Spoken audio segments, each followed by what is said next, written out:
요한복음에 나타난 두 번째 표적에 대한 오늘 하나님 말씀을 나눌 건데요. 요한복음에는 7가지 표적이 나와요. 사실 요한복음을 여러분 볼 때 이런 안경을 쓰고 보면 돼요. 요한복음을 왜 기록했냐? 요한복음은 예수님이 하나님이시요 메시아라는 것을 가르쳐 주기 위한 거예요. 구약 성경의 모든 예언은요, 예수님을 가리키는 겁니다. 왜 예수님을 가리켰냐? 오실 메시아, 하나님이 오실 것을 왜 기대하냐? 그분만이 유일한 구원자이기 때문이에요. 그래서 이 땅의 구원은 율법으로나 행위로나 노력으로 되는 것이 아니라 하나님께서 보내주신 길, 메시아를 통해서만 구원을 받을 수 있는 거예요. 이것은 누구든지 조건이 없습니다. 이것은 어떤 가지거나 못 갖거나 남녀노소가 아닙니다. 그건 누구든지 예수님께서 주시는 그 말씀 믿는 그 자들마다 거듭나고 새로운 사람이 되고 영원한 생명의 길을 가는 것이죠. 그래서 이 요한복음에 기록된 목적은 예수님이 하나님이시다, 메시아다, 구원자라는 것을 압축적으로 이렇게 기록한 거예요. 엑기스만 만든 거죠. 그런데 그 중에서 오늘 두 번째 표적이라고 표현합니다. 이 표적들 7가지 표적이 나오는데요. 이 표적의 의미는 헬라어로 세메이온인데 이것은 표지판이라는 의미예요. 그러니까 다시 말하면 이 표적을 통해서 무엇인가 확실하게 입증하기 위해 할 때 쓰이는 이 단어가 세메이온이죠. 그런데 다시 말하면 하나님이 예수님이 참 하나님이시라는 것을 증거하기 위한 표적이라는 거예요. 그래서 이 요한복음에 나타나는 표적들의 의미가 있다는 것 여러분 기억했으면 좋겠습니다. 첫 번째 표적은 우리가 말씀을 나누지 않았어요. 그런데 가나안 혼인 잔치의 표적이었습니다. 물이 포도주로 변하는 사건이었죠. 물이 포도주로 변하는 게 왜 예수님이 하나님의 아들인 것을 증거하는 것일까요? 자, 혼인 장치에는 포도주가 떨어졌죠. 근데 포도주는요, 기쁨의 상징이에요. 그런데 혼인 자체에 포도주가 없다라는 거는 기쁨이 없다는 거예요. 근데 거기에 율법에 따라 정결 예식에 따라서 손을 닦는 그런 돌 항아리 6개가 있었어요. 예수님이 거기다 물을 부어주고 갖다 주어라 했을 때 그것을 갖다 주니 물이 포도주가 됐다는 것이죠. 기쁨이에요. 포도주는 기쁨인데 기뻐해야 될 잔치에 포도주가 없어서 기쁨이 떨어진 거죠. 그것은 뭐냐면 이제는 율법의 시대가 율법은요 그 율법의 정결에 따라 손을 닦는 물 그 항아리였거든요. 율법으로는 기쁨이 없다는 거야. 율법으로는 아무리 해도 갈증이 해소가 안 된다는 거예요.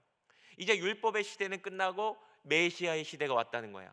구원의 기쁨의 소식이 왔다는 거야. 그래서 예수님과의 그 혼인 잔치는 언약이지 않습니까? 예수님을 통해서 우리와 예수님의 영원한 혼인, 영원한 언약이 되어진다. 그래서 새로운 이제 시대가 왔다. 메시아의 시대가 왔다. 율법은 지나고 메시아의 시대가 왔다라는 것을 증거해 준 첫 번째 표적이었다는 것이죠. 그래서 예수님이 메시아라는 것을 보여주신 거고요. 오늘 이제 두 번째 표적입니다. 이 두 번째 표적은 어, 하인 왕의 신하가 이렇게 왕의 신하의 아들이 살아나는 놀라운 역사가 나타난 것이 오늘 본문에 기록되어 있는 것이죠. 오늘 본문을 보시면 우리 43절에서 45절 말씀에 보시면 이렇게 돼 있어요. 이틀을 지남에 예수께서 거기를 떠나 갈릴리로 가시며 또 넘겨주세요. 친히 증거하시기를 선지자가 고향에서는 높임을 받지 못한다 하시고 갈릴리에 이르심에 갈릴리에서 그들이 영접한지라. 이는 자기들도 명절에 갔다가 예수께서 어, 명절 중 예루살렘에서 하신 모든 일을 보았음이라. 자, 예수님은 사마리아 여인을 만나 주셨어요. 여러분 지난 시간에 같이 말씀 들었죠? 그래서 사마리아 여인들을 만나시고 그에게 영원히 목마르지 않은 생수를 주셨습니다. 예수님을 만나는 기쁨이라는 것은요, 세상에서 받을 수 없는 그 기쁨이에요.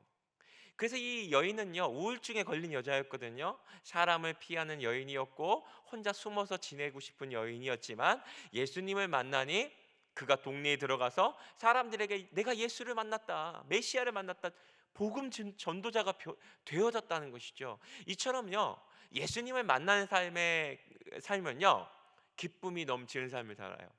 그래서요, 우리는요, 주님을 만나는 기쁨만이 이 땅에서 살아갈 수 있는 힘과 용기를 얻게 되어진다는 것이죠. 그리고 예수님이 그 땅에 수가성에 복음을 전한 후신 후에 그 땅에 머무실 수 없어 이제 발걸음을 인도하십니다.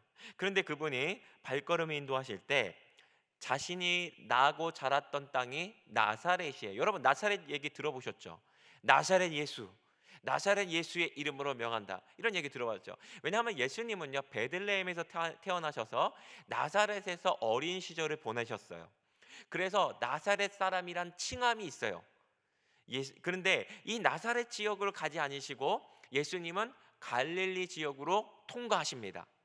왜 그러셨냐면, 오늘 여기 예수님께서 친히 말씀하셨어요. 왜 그러셨냐면 44절에 보시니까 친히 증거하시기를 선지자가 고향에서 높임을 받지 못한다 함이라. 어렸을 때부터 나사렛에서 목수의 아들로서 목수 생활을 하셨어요, 예수님은.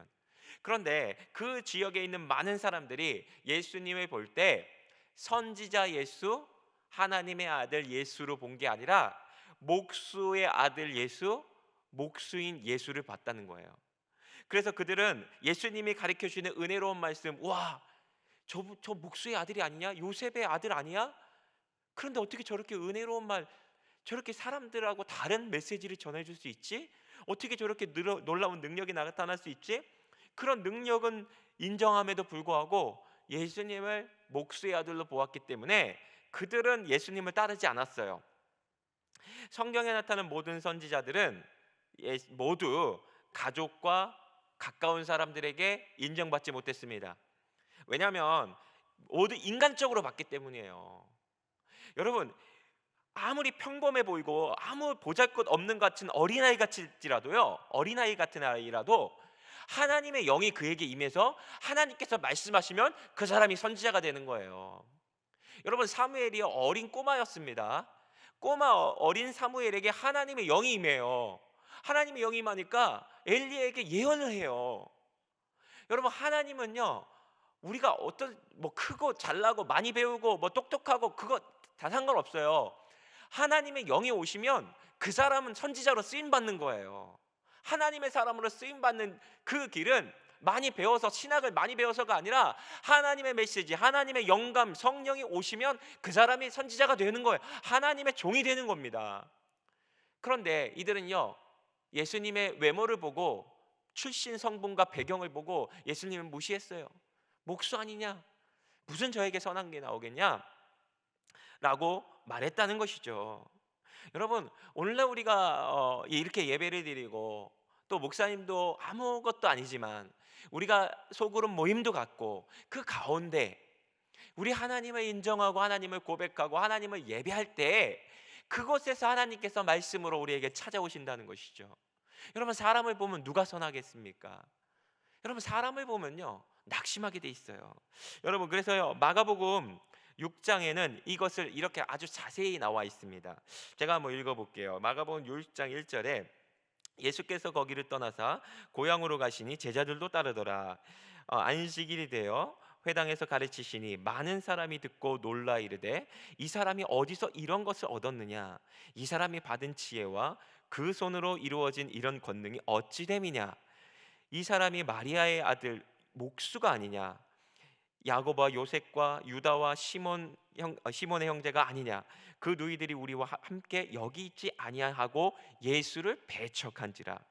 예수께서 그들에게 이르시되 선지자가 자기 고향과 자기 친척과 자기 집 외에는 존경을 받지 못함이 없느니라 하시고 거기서 아무 권능도 행하실 수 없어 다만 소수의 병자에게 안수하여 고치실 뿐이고 그들이 믿지 아니함으로 이상히 여겼더라.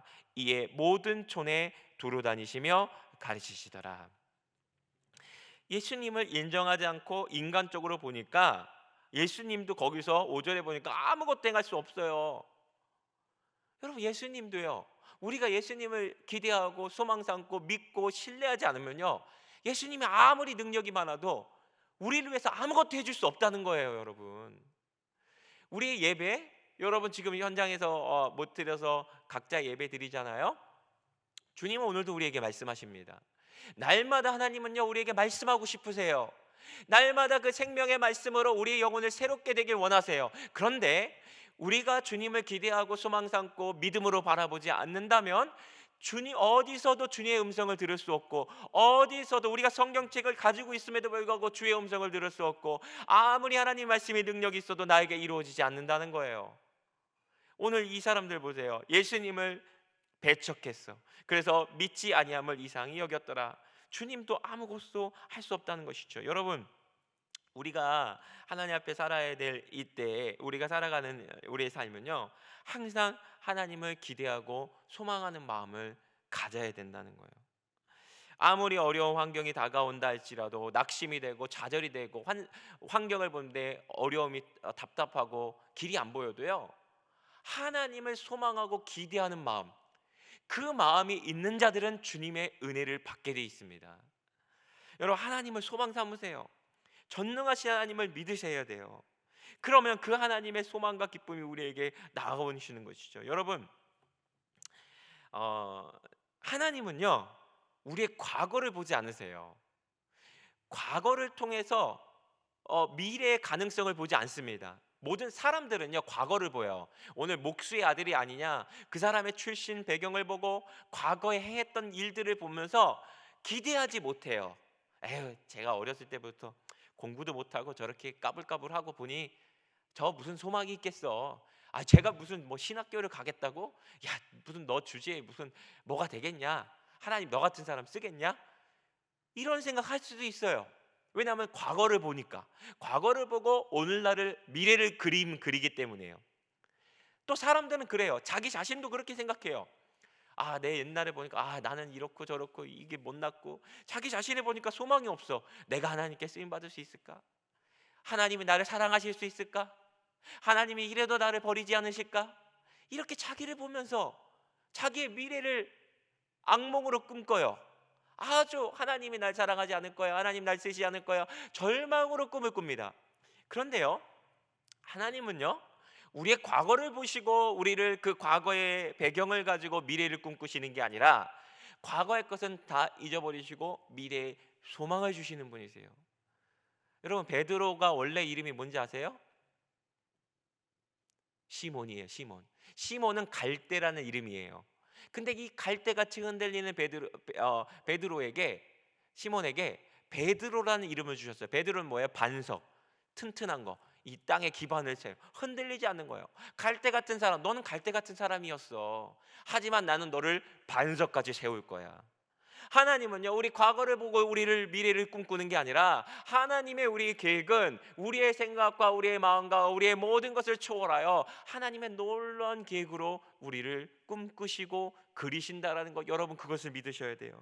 그래서 여러분 자신을 보고 낙심하고 좌절하지 마세요. 하나님이 역사하시면 여러분 새롭게 되는 겁니다. 하나님이 여러분을 인도하실 거예요. 그래서 이 예수님은요 오늘 이 수가성에서 나사렛 지역을 지나가지 않으시고 그곳을 지나 갈릴리로 그냥 한 번에 가셨다라는 것이죠. 왜냐하면 나사렛에서는 예수님을 기대하지 않고 소망하지 않으시니까 하나님이 그곳을 찾아가지 않으셨다라는 거예요. 하나님에 대한 기대와 소망을 날마다 갖는 저와 여러분 되기를 주의 이름으로 축복합니다. 그래서 이 갈릴리 땅으로 가셨을 때 그곳에 어떤 왕의 신하가 예수님을 찾아옵니다. 우리 46절 47절 우리 같이 한번 보실까요? 46절 제가 목사님 읽어볼게요. 46절 예수께서 다시 갈릴리 가나에 이르시니 전에 물로 포도주를 만드신 곳이라. 왕의 신하가 있어 그의 아들이 가버나움에 병들었더니. 47절 그가 예수께서 유대로부터 갈릴리로 오셨다는 것을 듣고 가서 청하되 내려오셔서 내 아들의 병을 고쳐주소서 하니 그가 거의 죽게 되었습니다. 왕의 신하는 권력이 있는 사람이었어요. 근데 이 왕의 신하의 아들이 죽어가고 있었어요. 여러분, 죽음이라는 건 참 두렵고, 죽음이라는 것은 사람을 슬프게 합니다. 여러분이 사랑하는 사람이 죽었다고 생각해 보십시오.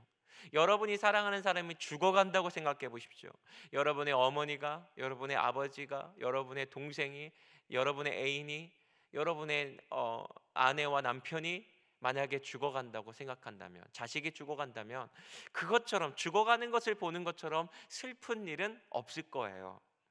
그런데 이 고통, 자기 아들이 죽어가는 이 고통 가운데 왕의 신하는 권세가 있었고 무엇인가 왕의 명령을 내릴 수도 있는 그런 위치에 있었지만 그 어려운 상황을 이겨낼 수 있는 힘이 없습니다.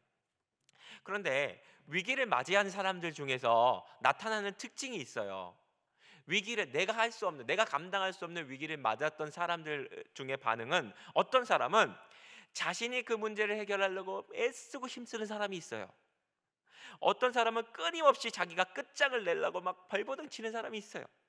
어떤 사람은요, 사람을 찾아다녀요. 누가 날 도와줄 수 있을까? 누가 나한테 누구를 도움을 찾을까? 어떤 사람은요, 수단과 방법을 찾지 않고 불로초를 찾는 거죠. 영생할 수 있는 약품을 찾고 뭐 치료제를 찾는 그런 사람도 있어요. 그리고 어떤 사람은 자포자기합니다. 그런데 어떤 사람은 이 어려움 속에서 주님 앞에 나와 엎드려 은혜를 구하는 사람이 있다는 것이죠. 여러분들은 어떤 스타일이십니까? 내가 감당할 수 없는 염려, 걱정, 두려움이 다가왔을 때 여러분이 끙끙 앓고 있는 스타일입니까? 해결하려고 하십니까? 아니면 주님 앞에 무릎 꿇는, 그런 주님 앞에 은혜를 구하는 그런 사람이 되십니까? 여러분, 구원은요, 하나님께 요청하는 거예요. 무엇을 요청하냐? 하나님, 저를 불쌍히 여겨주세요. 저를 긍휼히 여겨주세요. 하나님의 은혜를 구하는 게 그게 구원이에요. 여러분, 우리 이 하나님의 은혜를 구하는 것이 가장 위대한 기도, 가장 은혜를, 긍휼을 구하는, 은혜를 구하는 기도가 아닐 수 없는 것입니다. 하나님 앞에 무릎 꿇고 나와서 자신의 문제를 맡기는 것, 이것은 정말 아름답고 하나님을 의지하는 그런 수단이 아닐 수 없는 것이죠.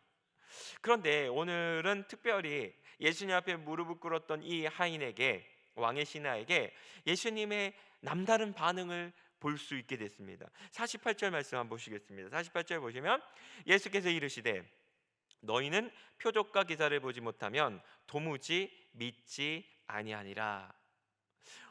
예수님께서 다른 복음서와 달리 오늘 예수님께서 이렇게 말씀하셨어요. 너희가 기적과 표적을 보지 않으면 믿지 아니하리라. 이렇게 그 하인을 칭찬한 게 아니라 그 하인에게 오히려 어떻게 보면 꾸짖는 메시지를 주셨던 것이죠.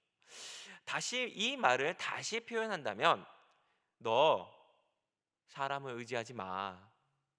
너 보이는 걸 의지하지 마.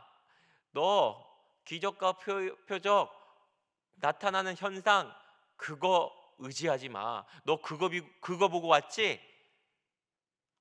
그거 보고 믿는 거 아니야. 그러면서 이 왕의 신하에게 믿음을 교정시키기 위해서 오늘 이 말씀을 주셨다는 거예요. 그런데 사람 마음은 어떻습니까? 49절 볼게요.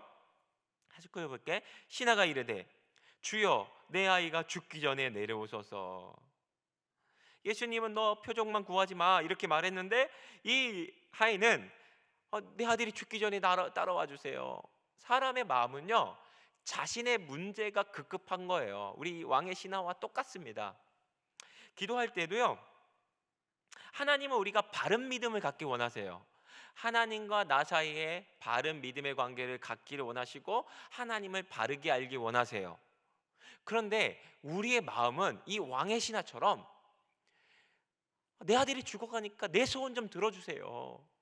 내가 지금 나 큰일 났잖아요. 하나님 내 기도 좀 들어주세요.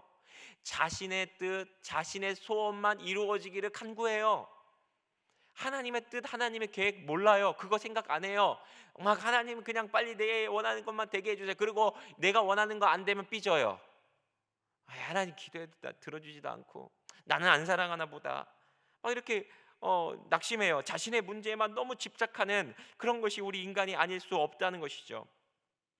여러분, 그런데 기억해야 될 거예요. 어떤 일들을 놓고 계속 기도할 때 응답이 속히 되지 않는다면, 오늘 이 왕의 신하처럼 빨리 뭔가 이게 급한데, 나는 급급한데 내 문제가 빨리 해결되지 않는 것처럼 하나님의 응답이 빨리 오지 않거든, 그것을 기억하세요. 뭘 기억하냐?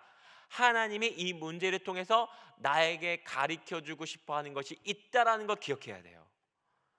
여러분, 하나님은요, 우리의 말과 기도를 다 들으세요. 우리의 마음 먹은 것까지도 다 세심하게 살피시는 전능하신 분이세요. 여러분, 요셉을 아시죠? 요셉이 억울하게 옥에 갇혔어요. 근데 요셉이 13년이라는 시간 동안 옥에 갇히고 종살이하고 억울한 일 당하고 누명도 썼어요. 근데 요셉이 하나님 나 억울해요, 나 벗어나게 해주세요, 이런 기도 안 했을까요? 하나님 나 아버지 품으로 돌아가게 해주세요, 나 이거 뭐예요, 그런 기도 안 했을까요? 하나님이 그 기도는 응답 안 하셨어요. 왜? 요셉을 향한 하나님의 뜻이 있기 때문에. 국무총리 돼서 이스라엘 구원의 통로 되기 위해서 하나님이 그를 그냥 그 기도를 참게 하시고 하나님이 원하시는 기도로 바꾸신 거예요. 이처럼 하나님이 만약에 요셉의 기도가 바로 됐어 봐요. 그러면 요셉의 뜻이 이루어졌지 하나님의 뜻은 안 이루어졌던 거죠. 이처럼요, 하나님, 우리가 가지고 있는 급급한 문제, 어떤 기도의 제목들이 빨리 응답이 안 돼서 우린 답답한데 하나님이 여러분을 안 사랑하는 게 아니에요. 그 기도 속에서, 그 문제 속에서 하나님이 여러분에게 가르쳐 주고 싶어하는 메시지가 있다라는 걸 오늘 기억해야 돼요. 이 왕의 신하에게 주님 앞에 찾아오는 것까지 너무 귀한 겁니다. 많은 사람들이 죽어가도 주님 앞에 나온 게 아니에요. 주님을 소망하고 기대하는 사람이 나와서. 그렇지만 오늘 너 표적과 기사를 보고 왔지? 너 그거 믿음 아니야. 그런 믿음은 무너져. 여러분, 표적과 기적을 믿는 믿음은요, 현상을 보는 믿음은요, 믿음이 잘 자랄 것 같죠? 그런데요, 내가 기도할 때 어떤 현상이 안 나타나면요, 낙심이 돼요. 내 믿음이 잊어버렸나? 하나님이 날 사랑하지 않는 건가? 왜 나에게 현상이 나타나지 않지? 현상만 찾게 돼요. 본질이신 하나님을 찾는 게 아니라, 말씀이신 하나님을 찾는 게 아니라, 내가 보여지는 기적과 표적과 이상과 어떤 환상들만 따라가다 보면 우리는 반드시 잘못된 길로 가고 거기에는 사탄이 틈타게 되어 있습니다. 그래서 오늘 예수님은요, 그 하인 신하를 사랑하시기 때문에 바르게 가르쳐 주기 위해서 그에게 오늘 이 말씀을 주셨습니다. 50절 말씀입니다. 50절 말씀. 예수께서 이르시되 가라, 내 아들이 살아있다 하시니 그 사람이 예수의 하신 말씀을 믿고 가더니. 주님이 주고 싶어 하셨던 믿음은요, 말씀을 믿는 믿음을 갖길 원하셨던 거예요. 그러니까 보이는 예수님, 보이는 기적과 표적, 보이는 사람의 모습, 이거 의지하지 않고 오직 하나님만 남도록 말씀만 믿고 지나가라는, 하나님만 그 마음 가운데 남기도록 하시기 위해서 말씀만 믿도록 하나님이 하셨다라는 거예요. 여러분, 우리가 되게 중요한 것은요, 우리의 믿음을요, 말씀에 기초해야 돼요. 우리 마음은 항상 의심이 듭니다. 그렇죠? 하나님이 날 사랑하시는 건가? 이건 하나님의 뜻이 맞는 건가? 하나님은 나의 삶을 이끌고 가시는 것과, 하나님은 나의 말과 기도를 다 듣고 계시는 건가? 어쩔 때는 감동이 오고 어쩔 때는 감동이 오지 않아서 우리 마음에 의심과 두려움과 염려와 이런 것들이 들어오게 됩니다. 그런데요, 진짜 믿음은 뭐냐? 보이지 않는 하나님을 보는 것처럼 믿는 건데, 우리가 그거를 믿을 수 있는 유일한 길은 하나님께서 나에게 말씀하신 것을 내 마음 가운데 믿고 믿음으로 나아가는 거예요. 여러분, 모든 성경의 사람들 보세요. 모든 믿음의 사람들은요, 하나님이 주시는 말씀을 믿는 믿음으로 살았어요. 아브라함도 하나님께서 주신 말씀을 마음 가운데 믿었더니 100세가 넘어서 하나님의 약속대로 그에게 아들이 낳는 놀라운 역사가 있었던 것이죠. 바울은요, 복음을 전하러 다닐 때 수많은 핍박과 고난을 받았어요. 그런데 이 바울이 두려웠어요. 사람들이 나를 옥에 가두고 욕하고 나를 믿는 사람이 없고 자기를 도와줄 사람이 없으니까 하나님께 기도하는 거예요. 하나님, 이 땅에 보니까 믿는 사람도 없고 마음밭도 하나도 없고 저를 죽이려는 사람들밖에 없는데 하나님의 뜻은 무엇입니까? 간절히 기도하는데 성령의 음성이 들립니다. 두려워하지 말고 강하고 담대하게 복음을 전하라. 이 성에 나의 백성이 많으니라. 그 말씀을 들으니까요, 믿음이 막 넘치는 거예요. 기쁨이 넘치는 거예요. 아, 내가 지금 헛수고하고 있는 게 아니구나. 이 백성, 이 지역에 내가 지금 믿는 사람이 보이지 않는 것 같지만 하나님의 백성이 많구나. 나를 이곳에 보낸 것이 확실하구나. 그러면서 내 목숨을 해할 자가 없구나. 강하고 담대하게 복음을 전한 거예요. 왜 그렇게 전할 수 있냐? 하나님의 말씀이 마음에 들려오니까, 하나님 말씀이 믿어지니까 강하고 담대하게 된 것이죠. 오늘 이 왕의 신하가 가라, 내 아들이 살았다라는 말씀이 마음 가운데 믿어진 거예요. 마음 가운데 꽂혀버린 거예요. 그러니까 그 마음에 예수님 그래도 같이 가세요 이런 말이 안 나오잖아. 그 말씀을 믿고 달려가는 거예요. 아, 그 말씀이 그래, 예수님이 말씀대로 내 아들이 살아났다라는 확신이 마음속에 생기며 내 생각과 마음이 말씀을 통해서 변화되어지는 놀라운 역사가 나타나게 되었다는 거예요. 그래서요 여러분, 말씀은요 살아서 움직이시고 능력이 있어요. 우리가 하나님의 말씀을 우리 마음 가운데 두는 것, 이것이 우리의 삶을 이끌어갈 수 있고, 이 코로나 시대에 두려워하지 아니하고 강하고 담대하게 세상을 이길 수 있는 담대함이 바로 여기서 나올 수 있는 거예요. 무슨 현상을 따라서 여러분 가겠습니까? 무엇을 따라서 가겠습니까?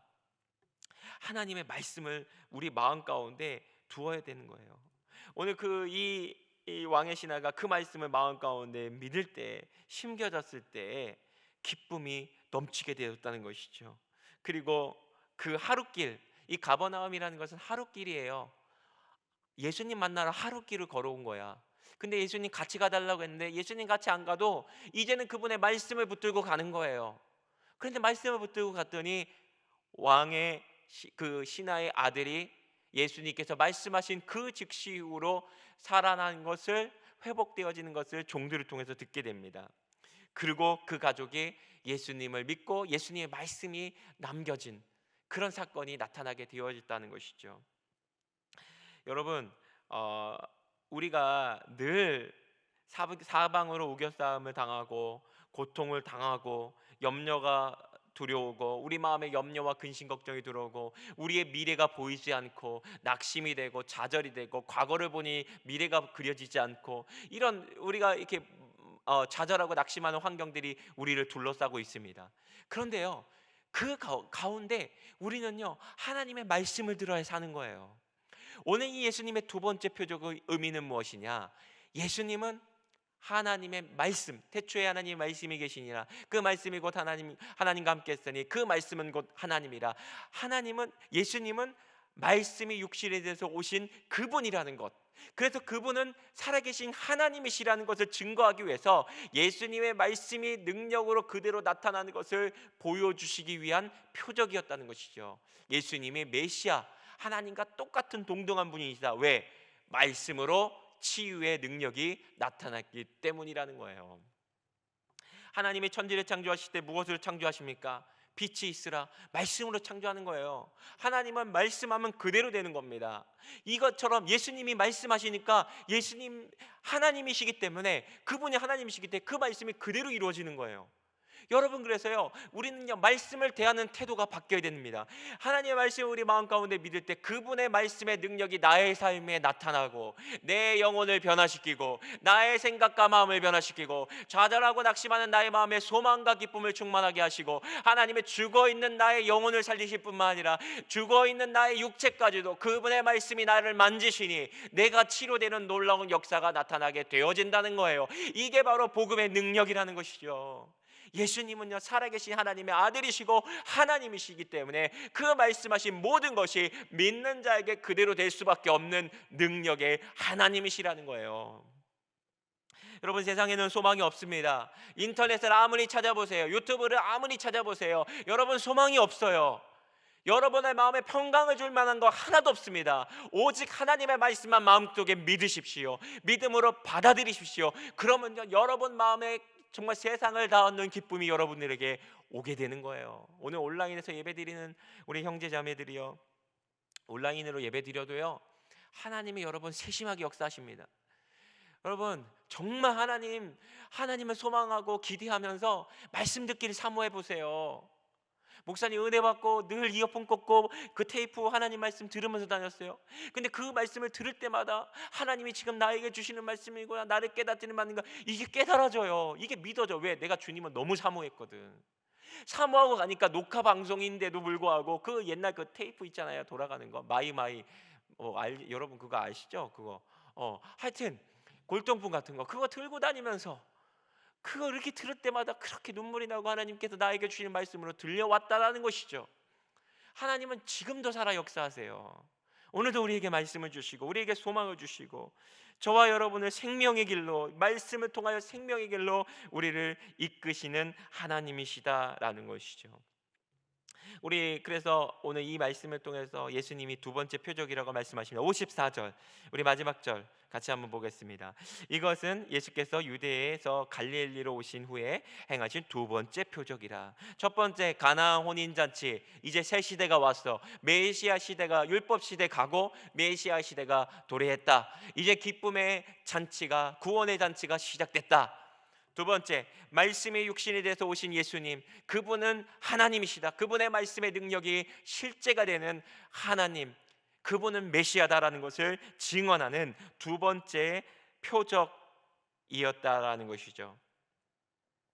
이 두 번째 표적을 통해서 우리는요, 예수님의 말씀을 믿는 믿음이 우리에게 필요하다는 것, 그것을 알게 됐습니다. 나의 소원과 간구를 아뢰는 것도 좋아요. 하지만 모든 기도와 간구를 말씀을 믿는 믿음 안에서 소망 삼고 기도하세요. 하나님을 소망 삼고 말씀을 믿으세요. 그러면요, 그분의 말씀이 여러분에게 평강을 줄 거고요, 여러분에게 생각과 마음을 변화시킬 거고요, 여러분의 우울한 마음을 사라지게 할 것이고요, 여러분의 미래에 대한 낙심하는 마음을 사라지게 할 것이고요, 여러분의 죄악을 깨끗이 씻어주는 하나님의 능력이 될 것이고요, 여러분의 죄에 맨날 걸려 넘어지는 문제들이 다시는 기억나지 않은 죄사함의 은혜도 하나님이 주실 것입니다. 오늘 이 말씀의 능력이 우리 영혼을 변화시키는, 그래서 이 두 번째 예수님 메시아라는 표적의 능력이 우리 마음 가운데도 날마다 충만하게 나타나는 저와 여러분 되기를 주의 이름으로 축복합니다.